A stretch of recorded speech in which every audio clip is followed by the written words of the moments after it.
आपने अपस्मार दानव का नाम सुना है? सच बताऊं, मैंने नहीं सुना था। मुझे मेरे बेटे ने इस दानव के बारे में बताया। उसने मुझे नटराज के पैरों तले अपस्मार के होने की कहानी बताई।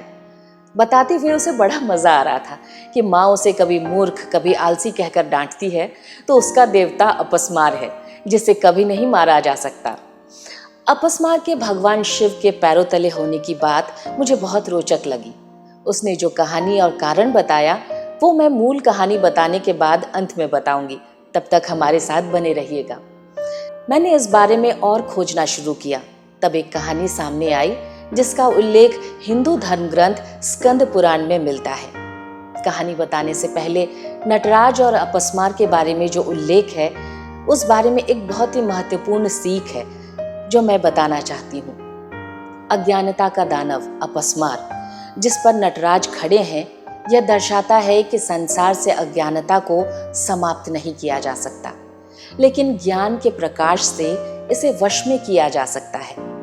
यह सब आत्म जागरूकता के मार्ग पर चलकर आध्यात्मिक और भावनात्मक स्वयं को खोजने के बारे में है।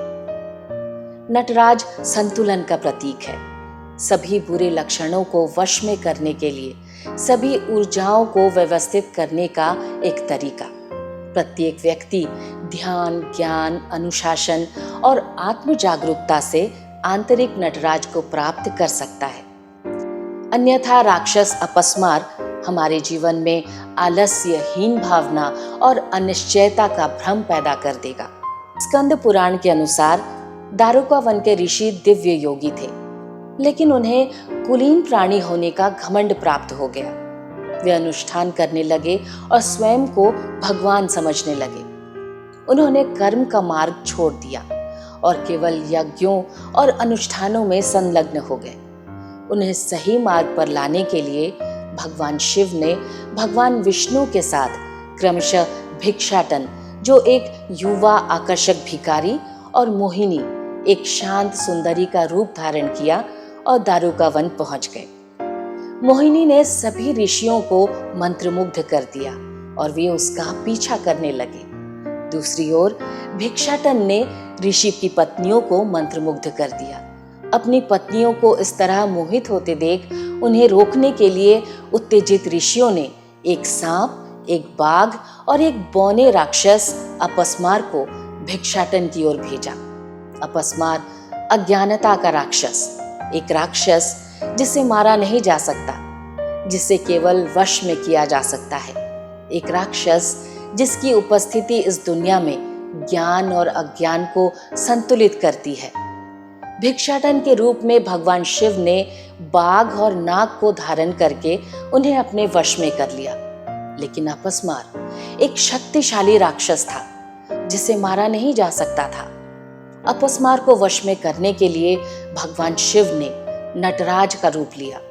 नटराज ने आनंद तांडव शुरू किया और भुजंग त्रासिताकरण मुद्रा में खड़े होकर अपस्मार को वश में कर लिया। इसने दुनिया को अज्ञानता और अराजकता से बचाया।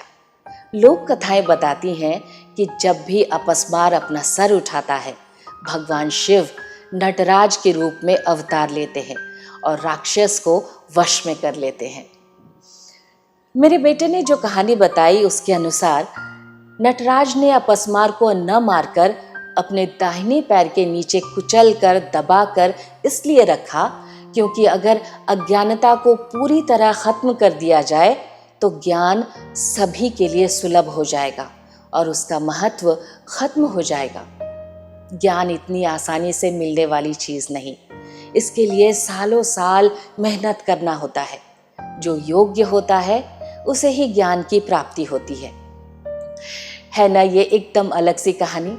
अगर ये कहानी अच्छी लगी हो तो हमारे चैनल को लाइक, शेयर और सब्सक्राइब ज़रूर कर लीजिएगा। हम ऐसी कहानियाँ आपके लिए लाते रहेंगे। शुक्रिया।